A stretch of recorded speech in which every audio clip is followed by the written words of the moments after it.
Hello everyone! Welcome back muli dito sa ating YouTube channel. Naway nasa mabuti kayong kalagayan kasama ang inyong mga mahal sa buhay. At para naman sa mga subscribers natin na nasa ibayong dagat, nasa abroad, nagsusumikap dahil gustong may mabago ang kanilang buhay at buhay ng kanilang pamilya, dasal ko lagi ang inyong kaligtasan. At sa vlog natin ngayon, pag-uusapan natin ang lucky plants, ang mga masaswerteng halaman. In fact, pag-uusapan natin ang top 10 na mga masaswerteng halaman para sa 2024 Year of the Wood Dragon.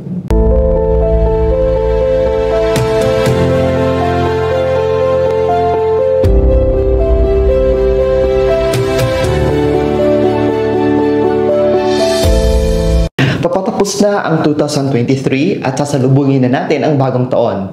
Alam mo na ba ang mga swerteng halaman sa 2024? Para maging handa sa pagpasok ng bagong taon, sa vlog na ito ay tutuklasin natin ang 10 swerteng halaman na pwedeng makatulong hindi lamang sa pagpapaganda at pagbibigay aliwala sa ating kapaligiran.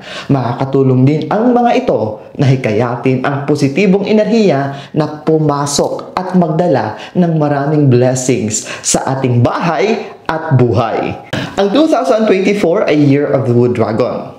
Bago tayo magpatuloy, huwag niyo pong kalimutan at siguraduhin na nakasubscribe na kayo dito sa ating YouTube channel at siguraduhin nyo rin na i-click ang notification bell para lagi kang mauuna sa mga vlogs at live. Yes, nagla-live po tayo na gagawin natin dito sa ating YouTube channel na ito. Ayon sa Feng Shui, ang Wood Dragon ay swerte para sa mga plantito at plantita na negosyante at may trabaho dahil compatible ang Wood Dragon sign sa mga halaman at ito ay lumilikha ng perpektong balanse o harmony mula sa mga kalikasan na magdadala ng positibong enerhiya.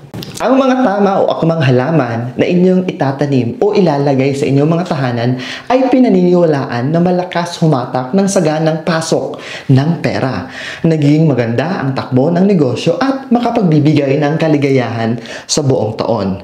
Pinaniniwalaan din na ang Year of the Wood Dragon ay taon ng progresibo at ambisyon dahil ayon sa horoscope na ang dragon ang numero 1 animal zodiac pagdating sa pagiging maunlad at successful. Dahil taglay ng mga dragon ang katangian bilang isang leader, agresibo at pagiging matagumpay sa pera at kayamanan. Tugmang-tugma ang mga halaman dahil ang elementong wood sa dragon ay napakaswerte dahil ang wood element ay malakas mag-absorb ng flow of good energy at kumakatawan ito sa kalikasan na malakas ding humatak ng swerte pagdating sa yaman at pera. Ang mga tao naman na ipinanganak sa Wood Dragon ay may katangian bilang confident, ambitious, sociable at innovative. Ayon din sa Feng Shui na ang mga taong pinanganak sa ilalim ng sign ng rat, monkey, rooster, snake at tiger ay swerte sa 2024 dahil ang mga nabanggit ko na mga zodiac signs ay compatible sa mga dragon.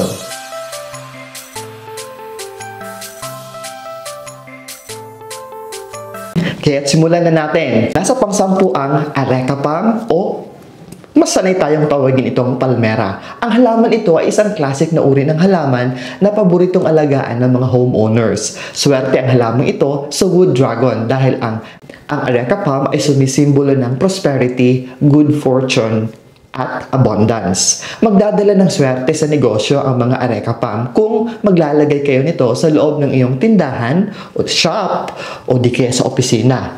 Ito rin ay ideal houseplant para sa mga living area o sa mga sala dahil kilala ang halamang ito na humahatak ng maraming blessings.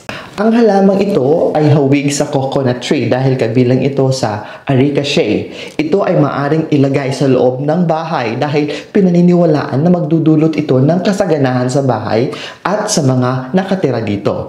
Inirekomenda ng Feng Shui na ilagay ito sa tabi ng front door para makahatak ng strong flow o malakas na flow ng kayamanan at marami pang blessings at swerte at tinataboy nito ang mga bad luck o malas. Ang mga dahon naman ito ay sumisimbolo sa palaspas. Pinaniniwalaan na nagtataboy ito ng mga masasamang kaluluwa kung maglalagay kayo nito sa harapan ng iyong tahanan.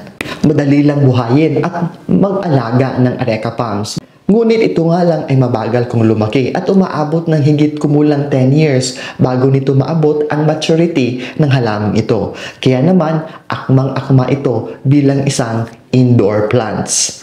Kapag naabot nito ang tamang gulang, ay maaari nitong ilipat sa labas ng bahay dahil lumalaki ito ng sobra at nagkakaroon din ito ng bunga at ang pulang hugis, round na bunga nito ay tinatawag na betel nut, ay nagbibigay ng positive vibes sa kapaligiran sa labas ng iyong tahanan. Kaya ito rin ay isang dahilan kung bakit sobrang daming nag-aalaga ng areca palm dahil sa dami ng swerte nitong maaaring ibigay at swerte rin sa year 2024.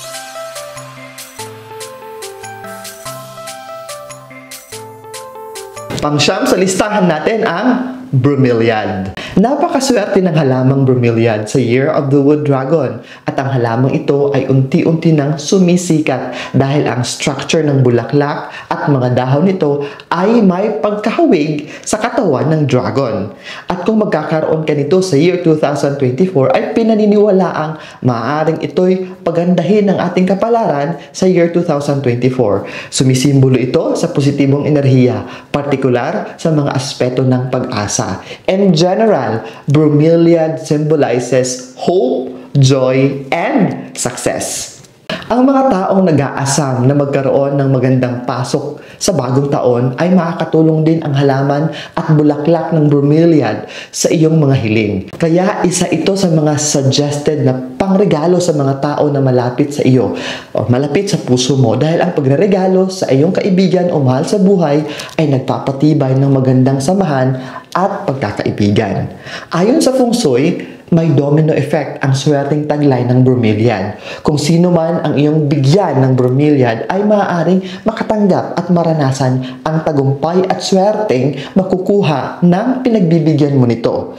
Isa pa sa paniniwala sa bromeliad na ito ay sumisimbolo sa aggressive progress, ang pagpapabilis ng pagpasok ng swerte pagdating sa pag-ibig, usaping pera at pagpapalakas ng pagpapaunlad ng iyong mga minimithi or hinihiling. Tulad ng katangian ng wood dragon at ang simbolismong ito ay siyang magbibigay katuparan dahil sa mga wood dragon ay kilalang innovative, sociable at napaka-aggressive. May iba't ibang uri ng mga bromeliad. Mayroong ornamental lamang habang ang iba naman ay yung bromeliad na namumulaklak. Ang bromeliad na masipag sa pamumulaklak ay ang variant na tinatawag na bromeliad gardens. At ang mga bromeliad na napagkakamalang snake plant at spider plant ay mga uri ng Variaceae bromeliad, Neorgelia bromeliad at Silver Vase bromeliad. Napakadali mag-alaga ng bromeliad at tuloy-tuloy din ito kung mamulaklak. Gustong-gusto ng halamang ito sa mga lugar na mataas ang humidity at pwede rin itong maging indoor plant. Ayon sa pagsasaliksik, mayroong humigit kumulang 3,000 varieties o uri ng bromeliad sa buong mundo.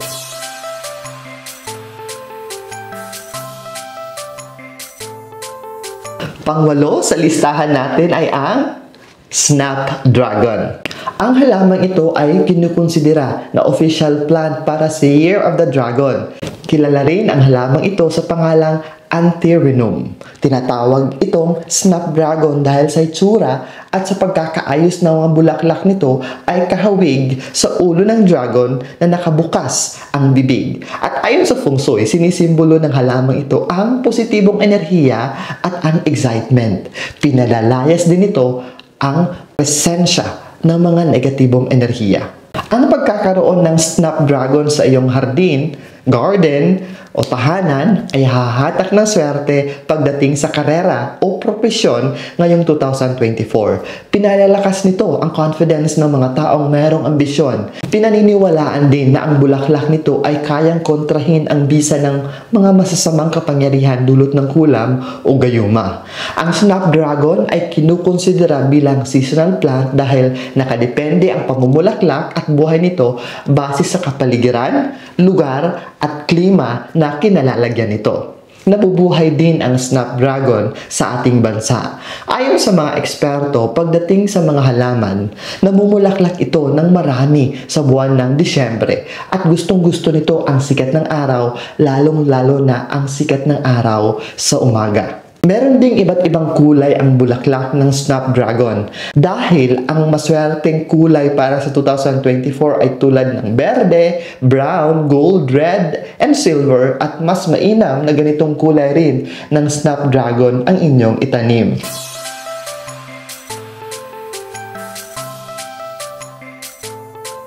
Pang-pito ay ang rubber tree plant o ang rubber plant. Sinasabi sa feng shui na ang rubber plant o kilala sa ngalan na Ficus elastica ay umaakit ng kayamanan, kasaganahan at swerte. Rubber tree plant attracts fortune, prosperity and wealth. Kilala rin ang rubber plant sa pangalang rubber fig. Ang halamang rubber tree ay isang uri sa maraming species ng indoor ficus. Ang Ficus elastica ay may mga pabilog na dahon na itinuturing na simbolo ng pera at kasaganahan kapag inilagay sa loob ng bahay. Its big, oblong leaves symbolizes money and prosperity. Swerte ang rubber plant sa Year of the Wood Dragon dahil sa ito ay sumisimbolo ng wood element at ang halamang ito ay nagpapanatili ng swerte sa loob ng tahanan. Pinaniniwalaan din na magpapaunlad at magpapaganda ng takbo ng kapalaran, kasaganahan at pagtaas ng swerte. Ang Ficus elastica ay isa rin sa 8 of the strongest houseplants. Kaya, inirekomenda ng mga feng shui expert na magandang magkaroon nito sa Year of the Wood Dragon.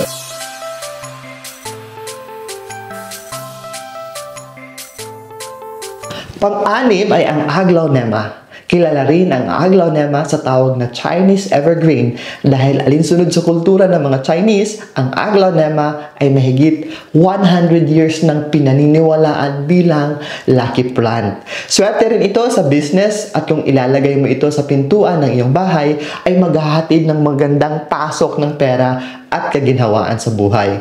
Ang halaman aglaonema ay may maraming varieties o kulay at ipinapayo na ang ipapasok sa loob ng tahanan ay yung may red na pigments at white pigments sa mga dahon nito at tinatawag itong red academe, aglaonema at ang aglaonema snow white dahil ang itinuturing na bringer fortune at swerte sa taong 2024 ay itong klaseng aglaonema. Kinakatawan ng wood dragon ang color red, white, at silver. At kung mayroon ka nito ay pinapalakas nito ang pasok ng wealth sa ating tahanan. At kung wala naman kayong red, aglaonema at aglaonema snow white ay pwede rin naman ang kahit anong varieties ng aglaonema dahil ang lahat ng varieties ng halamang ito ay swerte at sinisimbolo ng halamang ito ang prosperity at good fortune. Sa pag-aalaga naman sa halamang ito, ay ilagay ang halamang ito sa pwestong maliwanag at huwag itong hayaan sa ulan dahil ayaw ng aglaonema ng sobrang tubig at sobrang basang lupa at iwasan din itong mabilad sa direktang sikat ng araw.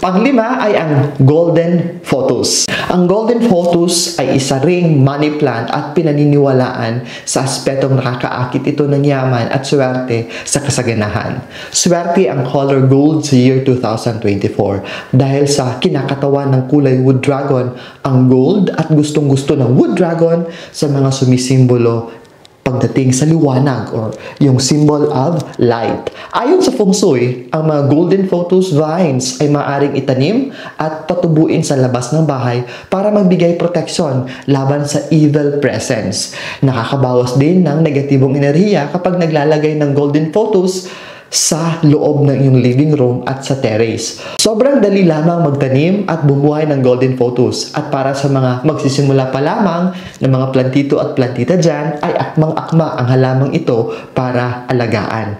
Ang mga golden photos ay sobrang swerte sa usaping pera dahil ang mga dahon nito ay pinaniniwala ang sumisimbolo sa pera at maaari itong gawing hanging plant upang maging palamuti at proteksyon sa mga negative energies na gustong pumasok sa iyong tahanan. Swerte ito sa year 2024 dahil sa ito ay humahaba at tulad din ng dragon na mahaba ang katawan, ang halamang ito ay sumasalamin sa katawan ng dragon.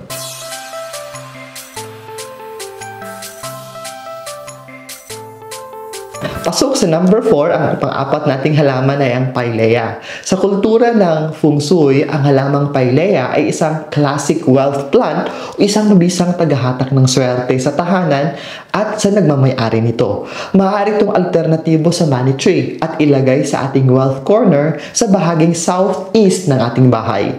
Kilala rin ito sa pangalang Chinese money plant o di naman pancake plant dahil sa nakakatuwa nitong bilog na mga dahon at ang mga epekto nito ay may pagkakahawig sa money plant o photos at money tree o pachera. Ang halamang Pilea ay kilala sa Feng Shui na may positibong enerhiya at maaaring magdala ng swerte sa tahanan at opisina. Karaniwang inilalagay ang Pilea sa mga lugar kung saan merong liwanag at maaliwala sa pwesto. Alinsunod sa Feng Shui na ang hugis ng mga dahon ng Pilea ay nagpapahiwatig ng pag-akyat at pagpasok ng pera at kasaganahan.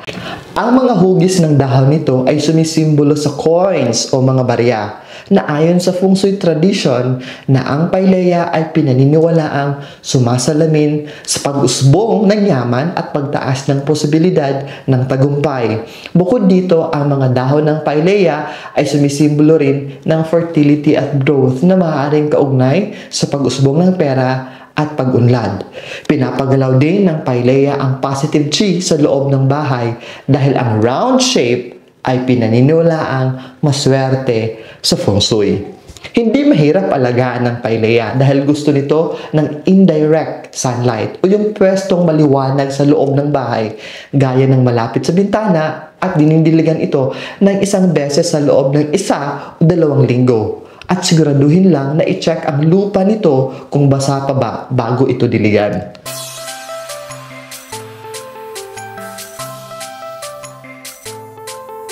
Nasa number 3, ang Pachira aquatica. Sikat na halaman ang Pachira sa Feng Shui at taon-taon halos palagi itong nasasama sa mga listahan ng mga lucky plants at classic na talaga itong matatawag.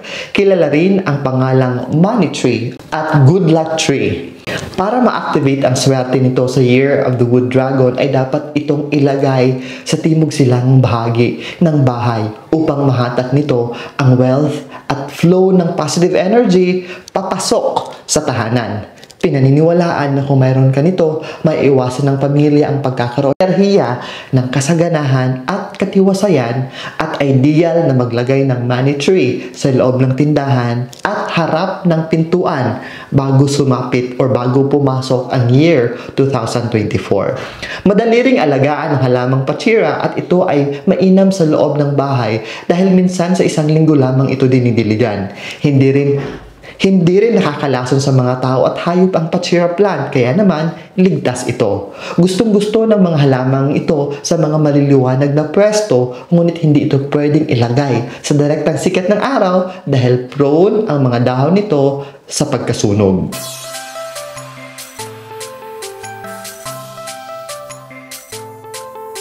At nasa pangalawang pwesto sa ating listahan ang Peace Lily. Isa ang peace lily sa itinuturing na isang fortune plant. Ito ay may kakayahang linisin ang lahat ng uri ng mga environmental contaminants o polusyon sa paligid ng bahay. Mahalagang magkaroon nito dahil sa Year of Wood Dragon ay pinaniniwala ang sobrang agresibo sa pagbibigay ng swerte. Ayon sa Feng Shui, may katangian ng peace lily na balansehin ang lahat ng enerhiya upang hindi ma-overwhelm ang harmony ng good energy at ang flow ng positive chi sa loob ng tahanan o negosyo. Isa ito sa napakagandang katangian ng peace lily ayon sa Feng Shui. Akmang-akma rin ang mga puting bulaklak nito na siyang isa sa kinatawan ng kulay ng wood dragon. Ang mga bulaklak ng peace lily ay pinaniniwala ang kayang humawak ng malakas na swerte dahil sa mga hugis ng bulaklak ay tila salop o palad o kamay natin. Napakainam ng peace lily dahil sa berde at puti nitong kulay na nakapagbibigay ng magandang accent at ambience sa loob ng bahay o opisina. Ang peace lily ay mababa lamang ang maintenance at mayroon itong kapansin-pansing appeal. Ito ay perpekto para sa mga opisina at mga tahanan dahil sa ito ay may air purifying ability. Shade tolerant din ito at isa sa must-have or dapat mayroon na halaman sa 2024.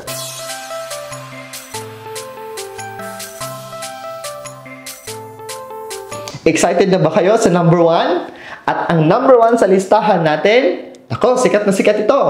Ito ang snake plant. Swerte sa taong 2024 ang mga taong pinanganak sa Year of the Snake, pati na rin ang halamang snake plant. Ayon sa Feng Shui, nasa 85% ang compatibility ng ibang aspeto at personalidad ng snake at dragon.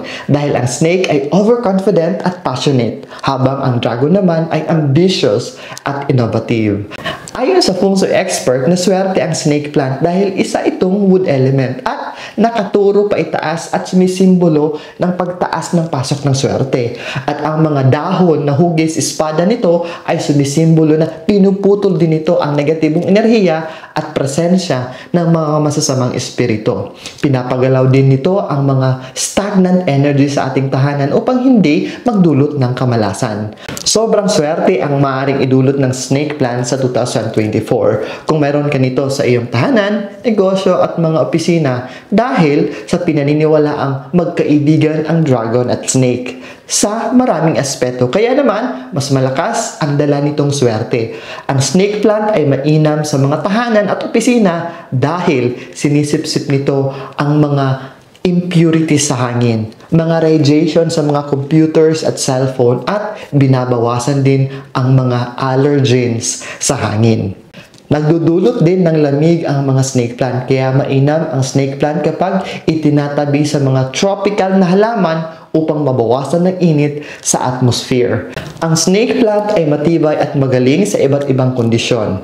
Maraming plantito at plantita ang hindi nagpapawala. Always meron sila nitong snake plant sa tahanan dahil sa napakaraming swerteng kayang idulot nito sa bawat taon, lalong-lalo na ngayong Year of the Wood Dragon. At yan ang top 10 lucky plants ngayong 2024 Year of the Wood Dragon.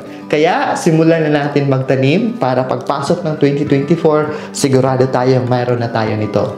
Paalala lamang na ang lahat ng mga damanggit dito ay pawang gabay lamang. Wala namang mawawala kung magsisilbi silang gabay at karagdagang proteksyon.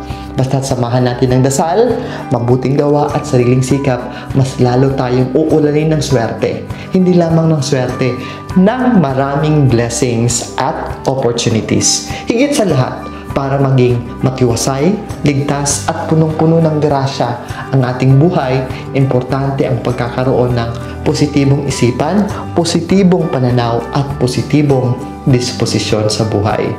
Muli, maraming salamat sa inyong patuloy na panonood, patuloy na pagtangkilik at lalong-lalo na sa inyong patuloy na pagmamahal.